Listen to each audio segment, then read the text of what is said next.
The ZANU-PF has suspended one of its Masvingo heavyweights, Roy Bila, in a move seen as a part of the escalating power struggle between the President Idi Mnangagwa and his Deputy Vice President Constantino Chiwenga. Sanamira mashoko aiwa tuna kuti aiwa zvinogwa pana pabepa naurezim ai tuna kuti aiwa the President is fired aiwa VP Chiwenga stop align with subscribe or like on the bell but tipira mara mudanyo mchinzi Bila, the ZANU-PF Masvingo Provincial Finance Secretary, was suspended this week after rejecting the party's ED 2030 agenda.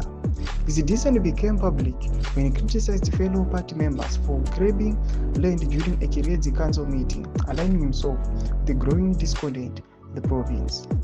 Masvingo province, long considered a Chiwenga stronghold, has witnessed increased factional tensions, particularly as pro-Mnangagwa officials consolidate power. Prominent among them is Masvingo Provincial Minister Ezra Zamira, a staunch supporter of the ED 2030 agenda, who has been implicated in controversial land grabs in Chirenzi and surrounding areas.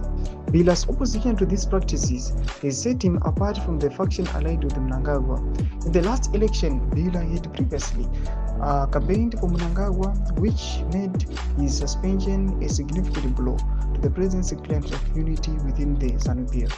Observers suggest this disciplinary action underscores Mnangagwa's efforts to plug Chiwenga allies as he seeks to tighten his grip on the party ahead of the next ZANU-PF elective Congress. Ndo mashoko atukona rubuda panapa vakomana vachiti aiwa this move runyasa kuonekwa nemunhu wese kuti aiwa these guys they are now consolidating power and they are now thwarting each and every person arrequed against their agenda or the 2030 agenda yauri panapa kuti each and everyone went against aiwa andomuka vati mwanzi are fired. Tutse mafungiro enyu kuti kudi pamusoro pechitiko ichi. Ndakumbe section medu, so subscribe or like, channel on the bell icon.